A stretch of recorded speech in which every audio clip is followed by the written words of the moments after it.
नमस्कार। Super India news team में आपका स्वागत है। मैं हूं राजेश आर्य। आइए देखते हैं आज का विशेष समाचार।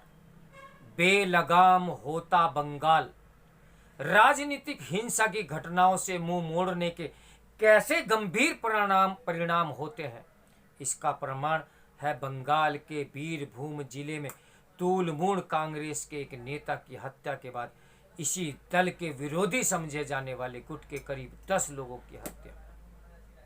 यह घटना इसलिए खौफ पैदा करने वाली है क्योंकि लोगों को जिंदा जला दिया गया।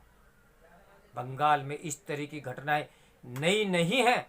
कुछ ही समय पहले एक ही दिन में 2 पार्षदों की हत्या की गई थी। ये दोनों हत्याएं निकाय चुनाव के बाद भी हुई थी। इन हत्याओं ने हिंसा की उन भीषण घटनाओं की याद दिलाई थी जो विधानसभा चुनावों के बाद हुई थी, जिनमें तूलमूल कांग्रेस समर्थक भाजपा, वाम दल और कांग्रेस के समर्थकों पर टूट पड़े थे। प्रदेश और देश को शर्मसार करने वाली इस हिंसा में न केवल दर्जनों भर लोग मारे गए बल्कि बड़े पैमाने पर आगजनी और लूटपाट भी की गई थी। यह हिंसा इतनी भीषण थी कि तमाम लोगों को जान बचाने के लिए पड़ोसी राज्य असम पलायन करना पड़ा था। मुख्यमंत्री ममता बनर्जी ने हिंसा की उन घटनाओं का तब संज्ञान लिया जब देश भर में उनकी आलोचना हुई थी। तथ्य यह भी है कि उस हिंसा के दौरान बंगाल पुलिस मूक दर्शक बनी रही थी। इसी कारण कलकत्ता उच्च न्यायालय को इस घटनाओं को सीबीआई जांच के आदेश देने पड़े थे। उच्च न्यायालय ने इन घटनाओं की जांच राष्ट्रीय मानवाधिकार आयोग से भी कराई थी, जिसने अपनी रिपोर्ट में कहा था कि बंगाल में कानून का राज नहीं, सत्ता में बैठे लोगों का कानून चल रहा है। मुख्यमंत्री ममता बनर्जी की को न तो बंगाल शासन को लज्जित करने वाली मानवाधिकार आयोग की रिपोर्ट रास आई और न ही उन्होंने उससे कोई सबक सीखा। इसी का परिणाम है कि बंगाल में राजनीतिक हिंसा का सिलसिला थम नहीं रहा है।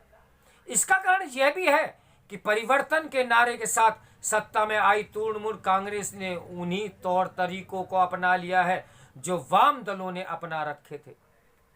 बंगाल की स्थितियां न केवल कानून एवं व्यवस्था के लिए चिंताजनक है बल्कि लोकतंत्र के लिए भी। उचित यही होगा कि चुनाव आयोग इस राज्य में होने जा रहे उपचुनावों में केंद्रीय बल तैनात करने की मांग पर गंभीरता से विचार करे। जैसे बंगाल राजनीतिक हिंसा के लिए कुख्यात है, वैसे ही केरल भी। जब शेष देश में राजनीतिक और चुनावी हिंसा का एक बड़ी हद तक लगाम लगी हुई है, तब बंगाल और केरल का अपवाद बने रहना शुभ संकेत नहीं है। बंगाल और केरल में कानून के शासन की स्थापना हो, इसके लिए केंद्र सरकार के साथ साथ सुप्रीम कोर्ट को भी सक्रिय होना चाहिए।